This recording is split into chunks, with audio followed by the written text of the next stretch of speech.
Boas-vindas a mais uma análise, onde a gente vai mergulhar de cabeça na ciência oculta da hidratação humana. Sabe, para quem acompanha de perto os esportes ou curte a fisiologia do nosso corpo, a hidratação até parece um tema super básico, né?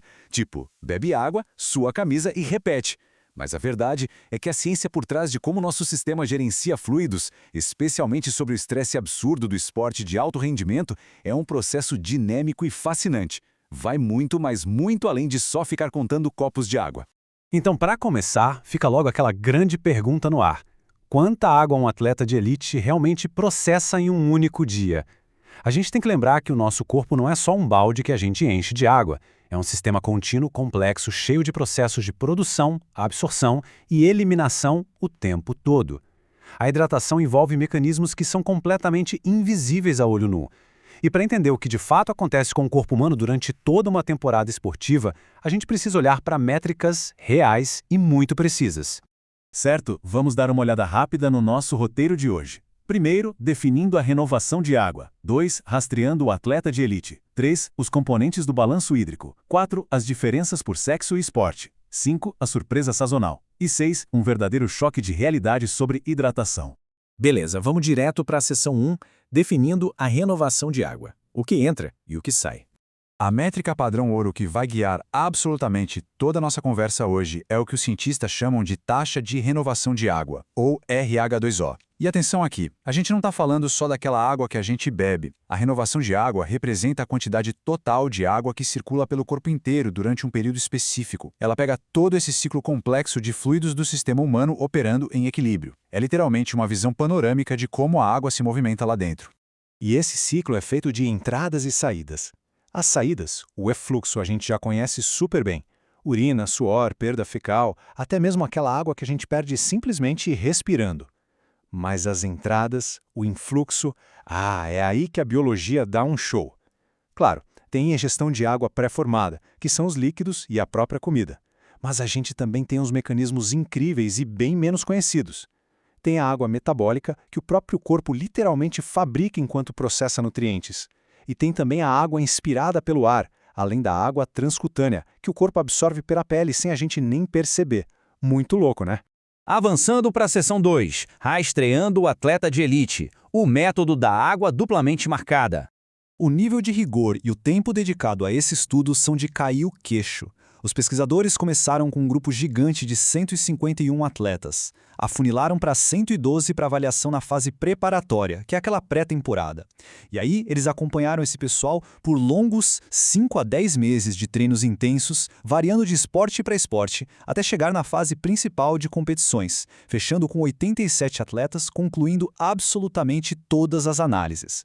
E o que torna essa pesquisa tão fora da curva é justamente o fato de capturar dados do mundo real. Estamos falando de atletas Tier 3, ou seja, a verdadeira elite do esporte, cobrindo 5 modalidades bem diferentes: basquete, handebol, vôlei, natação e triatlo. E para medir essa renovação de água sem nenhuma margem de erro, eles usaram a técnica da água duplamente marcada. É uma tecnologia caríssima, de ponta, que consegue calcular com precisão de laser tanto o gasto de energia quanto o fluxo exato de água dentro do corpo.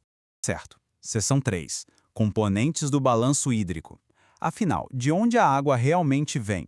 E aqui a gente vê brilhantemente como essa entrada de água é dividida. A ingestão da chamada água pré-formada, que vem das bebidas e da comida, domina representando de 75% a 80% de toda a renovação hídrica. Mas o detalhe que explode a mente é que uma fatia gigante, de 10% a 13% da água do nosso corpo, é literalmente fabricada por ele mesmo.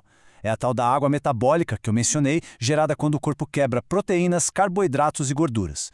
O restinho vem daquela absorção pela pele e pela respiração. Agora, olha que detalhe fascinante. Ao analisar como esses componentes da renovação de água se dividem separando por sexo biológico e por tipo de esporte, a gente vê que a proporção fica incrivelmente estável. Não importa se é alguém no triatlo suando sob sol do meio-dia ou alguém na natação debaixo d'água o tempo todo, a proporção de onde a água vem se mantém impressionantemente consistente. Vamos para a seção 4, diferenças por sexo e esporte. Será que a biologia pura dita a renovação de água? Bom, em números absolutos, os atletas do sexo masculino tiveram uma renovação de água bem maior lá na fase de preparação, batendo um pouco mais de 5 quilos por dia contra uns 3,5 kg das atletas. Mas, e é aqui que o jogo vira, essa diferença simplesmente desaparece quando a gente ajusta os dados pela composição do corpo. Quando se leva em conta a massa livre de gordura e a água corporal total, a questão do sexo biológico deixa de ser o fator principal para a necessidade de fluidos. No fim das contas, tudo se resume à quantidade de tecido muscular ativo e à estrutura física. E quando a gente compara os esportes em si, os padrões bem claros começam a saltar aos olhos. Os esportes coletivos, como o basquete, handebol e o vôlei, ficam com taxas altas e parecidas. Mas o triatlo exige demais. Como um esporte extremo de resistência, ele demandou a taxa de renovação de água ajustada mais alta de todas. Por outro lado, a natação, que nessa análise entra mais como esporte de força e potência, teve os menores valores ajustados. Ou seja, o tipo de esforço dita o quão rápido a água corre pelo sistema. Chegamos na seção 5, a surpresa sazonal. Será que os atletas realmente bebem mais água quando o bicho pega na competição? Pois é, o estudo revelou um negócio totalmente contraintuitivo. Pegando as palavras exatas dos cientistas, ao longo da temporada, nenhuma mudança ocorreu na renovação de água ou na ingestão de fluidos, seja entre os sexos ou entre os esportes. Pensa nisso. Apesar daquela mudança brutal de um treino preparatório para a intensidade máxima da competição oficial, com aumento provado no gasto de energia, os hábitos de beber água e o giro geral de fluidos desses superatletas praticamente nem se mexeram. Então, o ponto crucial de toda essa história é o seguinte: a renovação de água fica ancorada nas bases fisiológicas, especialmente na massa livre de gordura. Ela não fica oscilando loucamente só porque o gasto de energia mudou naquela época do ano.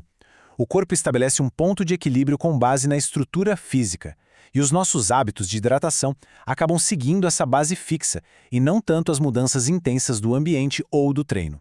E agora a nossa última parte, a seção 6, o choque de realidade da hidratação. Será que a elite está mesmo bem hidratada? 16%. Um número que parece pequeno de relance, mas que carrega um peso enorme para quem estuda a fundo a nutrição esportiva. Tanto na calmaria da pré-temporada quanto no auge exaustivo das competições, cerca de 16% desses superatletas mantiveram um consumo de água persistentemente baixo, ingerindo no máximo 35 ml por quilo de peso corporal por dia. Isso mostra que mesmo na elite da elite, no nível Tier 3, onde qualquer detalhe define uma carreira inteira, uma parcela gigantesca simplesmente não tem o hábito de tomar água suficiente para atingir as metas ideais. Juntando todas as peças agora, a ciência mostrou que a biologia até faz os seus microajustes. A água metabólica aumenta um pouquinho com esforço extra, a água que a gente inspira e absorve pela pele muda com o clima daquele dia, mas o mecanismo principal, que é o ato mecânico de beber água, esse continuou teimosamente fixo. O hábito se mostrou incrivelmente mais forte do que a demanda real do ambiente. O grande aprendizado prático de tudo isso é que a hidratação é um equilíbrio muito vivo, muito dinâmico. As necessidades não são definidas simplesmente pelo sexo biológico ou porque a pessoa treinou mais forte numa semana específica.